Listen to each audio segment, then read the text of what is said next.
Welcome to the foundation. It is yours truly, the incredible DJ Battle in the building.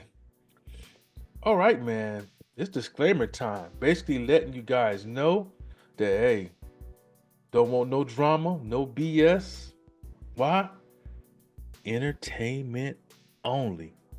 That's the purpose. It's entertainment. But we also, share some good information. So let's get straight to it. Just in DC, just came in.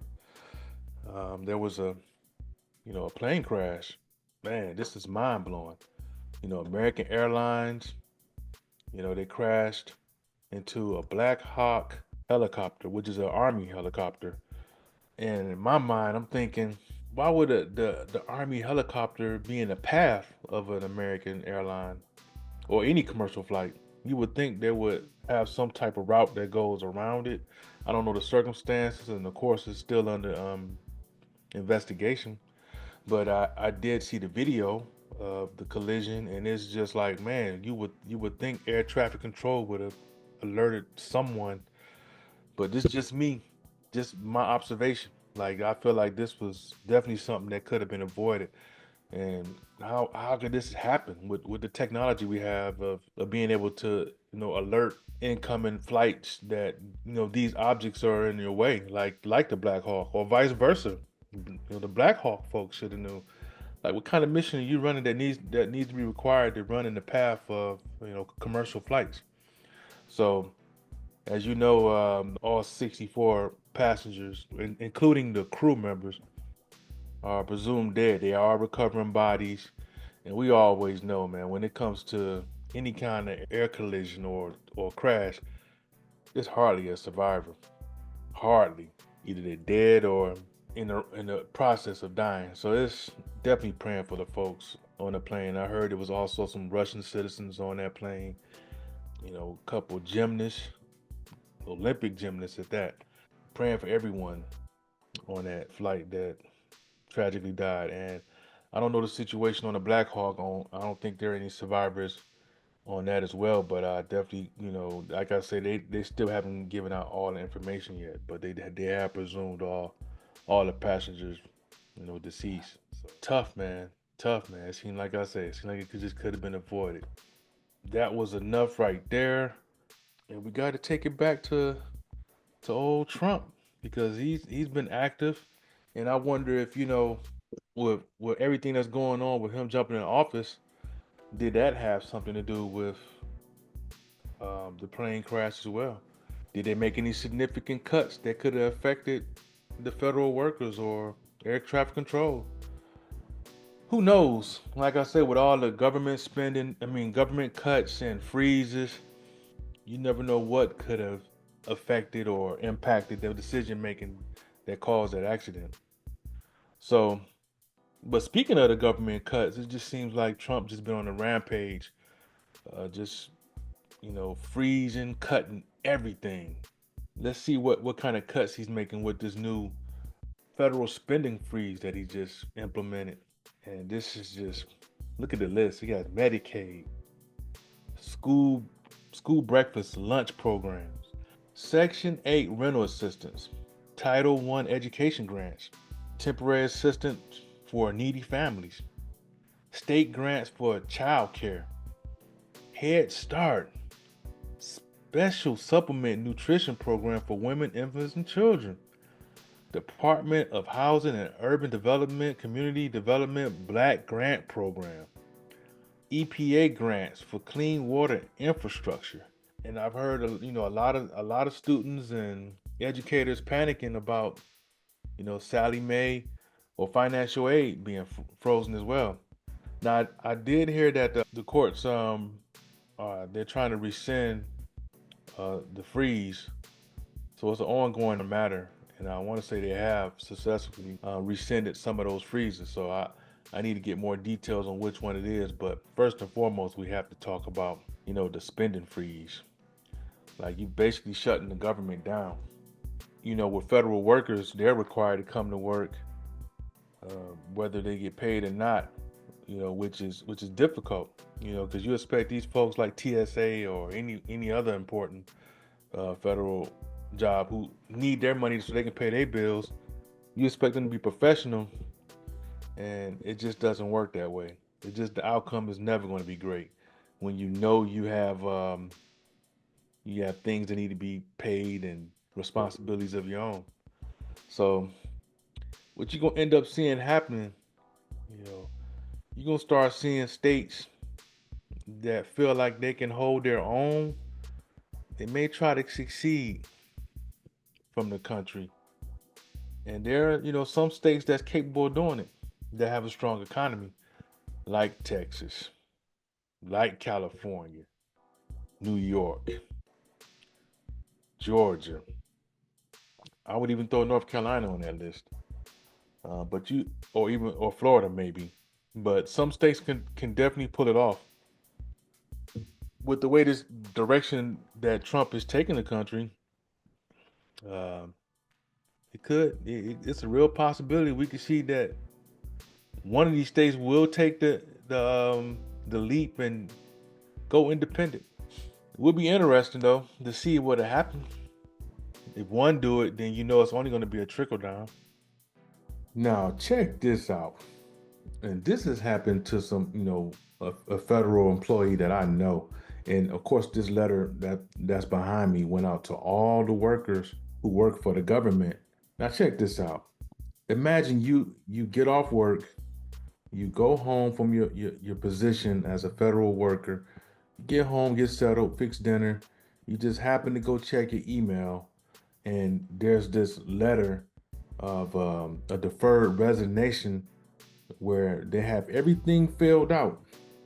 The only thing you got to put in is your name, basically giving up all your rights, agreeing to being paid for 7 months to absolutely not do anything, and just say that you're basically giving up all your rights, and you're aware that you're resigning from your federal government position.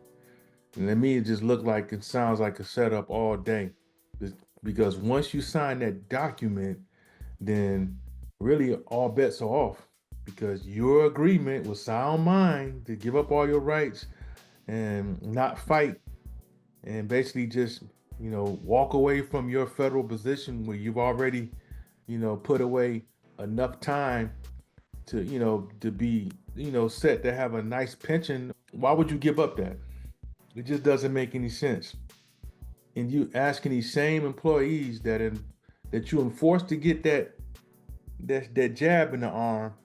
Now you turning them around and telling them that they can just take a payout, basically to walk away from their position and have no rights. Come on, man. We know how this could play out all day.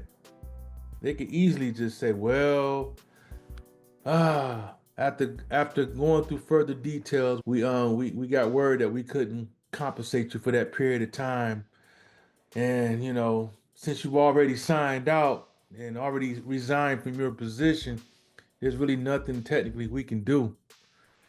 I'm so sorry. We wish you the best of luck on your next position, your future endeavors. So that right there, that's a setup to cause some chaos. Let's just put it that way. You remember the Luigi situation, right? In New York. Well, you keep playing games like this, you're gonna create some King Koopas and some Bowsers. Just gotta say it. You're playing dangerous games with people's lives. Ah, yeah, just praying for the people, man, who I hope they didn't take a pen and sign that document. I hope they didn't sign it and go through it. Because you can imagine some people just between a rock and a hard place because they don't want to sign it and sign their life away, or they don't want to not sign it and then get dealt some consequences anyway. Damned if you do, damned if you don't. Tell y'all, we in trouble. Now, let's go into the the DEI breakdown as far as because that seems to be the main issue as well. You see a lot of companies jumping ship, saying they don't want DEI, and we get it. We get it. You don't want DEI. I mean, hey, I get it. You want a merit-based system. and which I thought DEI was a merit-based system to an extent, but it just for some reason, they always want to attach almost like a blackface on it anytime you say the word DEI and hire. DEI hire, that's like code speak for that's a Negro hire. So many folks have been coming out with videos and the research is there for everyone to see that it's not true. So when Trump says things like he's going to go out after these federal positions to see if they would first determine who is a DEI hire. So how do you go about that? Do you just send somebody like this with a list there, and he just pull out the color chart, and if it's okay, if anything that's in that okay range is not a DEI hire. Anything that's below in that dark shade and down, is that considered a DEI hire? That seems to be the narrative, and it's hilarious because DEI doesn't benefit Black Americans. I mean, we're the last, to be honest with you. The white women are the leading, are at the top for the top beneficiary. That's 78%. Then when you group them, you go by groups. The top is the Hispanic. Then the next group is Asian. Somewhere down the line is um, Native Americans, Indian Native Americans, the LGBTQ alphabet group is in there, and blacks are dead last. So like I've always said before, these programs like affirmative action and DEI, they were always set up to be disguised to look like they're helping us, but everyone else is in the front of the line. We're dead last, so we don't benefit. So therefore, we're not losing too much sleep over this whole ordeal. So I know we're not losing sleep on it because we see through the BS. So let me see. Let's go to the next topic. Now, what are they doing down at Cocoa Beach? This is insane. Cocoa Beach, which is in Florida, has an elementary school principal and a third grade teaching assistant. They're being charged with some bizarre behavior, man. Having a house party and having their students there and serving alcohol. Got coolers all over the place. Some of the kids are heavily intoxicated. This is elementary school. This would have been insane if it was a high school, middle school, high school, hell, even a college. You can imagine the leadership, inviting students to the crib, minors to the crib to have a house party, and you serving them alcohol? My Lord. Y'all get a good look at this principal. Criminal. Criminal. I hope they throw the book at her. What? Where do you get the nerve to host this kind of event for your students? You're supposed to be a pillar of the community. You're supposed to be the best example. You're supposed to set them up for the future, not set them up for prison or set them up for addiction or a path of destruction. Absolutely insane. There go their mugshot because they have been charged. Teaching assistant and the principal. What the hell's going on? It's bad enough we got teachers that feel like getting knocked up by minors or their students or having inappropriate relationships with their students. If that wasn't bad enough, now you have leadership and teacher assistants hosting house parties. So they couldn't have been the only one. There's over 100 kids there. Man, this is bizarre. Really bizarre. I wonder how that's going to turn out as far as like lawsuits. Obviously, neither one of these two need to be near any minors ever again. Haven't they brought the firing squad back? Maybe they need to be placed in front of a firing squad. We ain't got to a point, man, to where I don't know, when you start being so reckless, you just got to put folks. You got to make an example out of people so that they don't play with your kids. So we'll definitely see what'll happen over time. whether they'll get what kind of charges to stick and what will be the result. Nasty, man. That is just nasty. That right there, if that don't make you want to homeschool, I don't know what to tell you.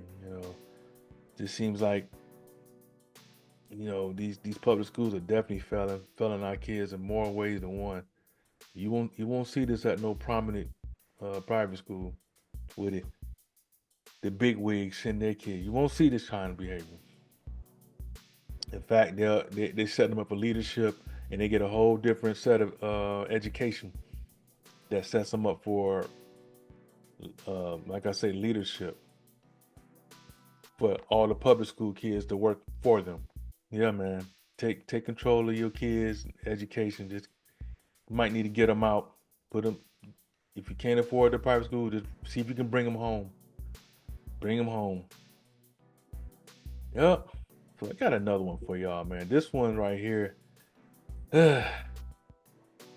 this one right here, man, is I don't know how to say it. I mean, it's kind of surprising, but at the same time, it's not. This rapper, Dank Demoss from Detroit, my birth city, my native city. She's suing Lyft after the driver refused her ride because of her weight. Now, I'm kind of on the fence on this one. You know, because when I travel, especially when I take the family anywhere, and I have a large party or whatever, being if I had the kids, I'm gonna hire. If I'm gonna get a Lyft or Uber, I'm gonna make sure I get an XL, something that I know that's gonna be a large enough vehicle to accommodate me. So I don't know if this would apply when you know you're a certain size, economy or economy vehicles, size vehicles, or you know, or even some what's the next, not the compact. It's like compact or economy vehicles. If you know that those vehicles are the type that can be used in by Lyft or Uber, just to kind of avoid that, you may want to pick an XL so you can be accommodated. Now, now I did see the video. The vehicle it did look like it was a mid-sized car or economy, and the driver was adamant about not letting her get in the vehicle. But his wording, he chose a set of wording on why she couldn't get in the vehicle. He says tires wouldn't be able to handle it. So now you speaking language that's just like humiliating, you know, as if she don't know that she has a weight issue or she's overweight. Now you kind of like you just throwing terms there that don't even make sense. Tires is not her getting in the car was not going to affect the tires. Let's just be clear on that. Now, it, could there have been a legit issue, or yeah, could have been a problem with her getting in the vehicle? Maybe, but she already analyzed the vehicle and said she could fit in there. So it wouldn't have hurt at least giving it a try. But my man, the driver wasn't having it. He said his tires wasn't gonna be able to handle it, or suspension, or just it was almost like comical the way he was just like, nah. He gave her, made sure she got her money back or whatever, but the humiliation already took place. You could just see her kind of like, well, she don't understand. But honestly, Lyft let this be a lesson on how they structure their ride share or their platforms, to where if they feel like this could possibly be an issue, and this will probably force them to do it, because she's already got her legal team, and they're going full throttle with the lawsuit.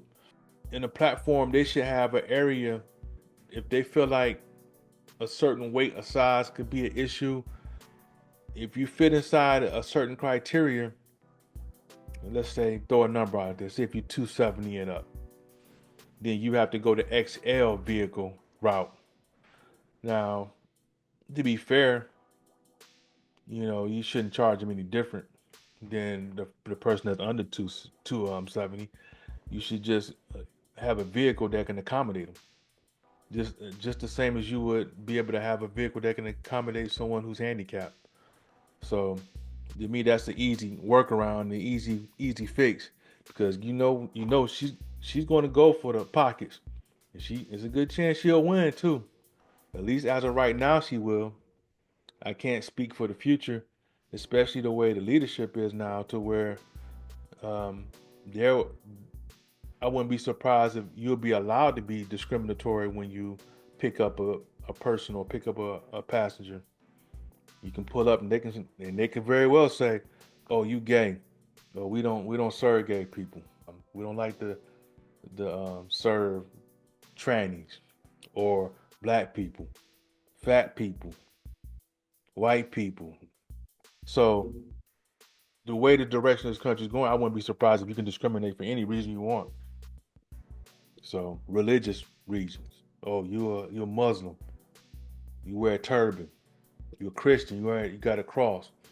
She gets sued today, and hopefully Uber and Lyft they'll make those necessary changes that I just said. Make sure that if a person's a certain size, have a vehicle that can accommodate them. If they 270 and up, don't let them be able to be picked up by someone with a Prius. You know what I'm saying? Just make sure they can get the Escalade to get them. You know, like Odyssey, minivan. That's all. Or it's a no brainer. It's an easy workaround. But that I just found that interesting. Thought I would talk about it, and definitely gonna let you guys get back to your world. Would love for you guys to support. Hit the Cash App. If you appreciate my work, $ DJ Battle 313. But definitely gonna keep the shows coming, and look forward to hearing from y'all. Hope to see y'all soon. And hey, I want you guys to enjoy the rest of your week. Definitely keep these coming. Keep these stories coming. Woo! Peace, y'all.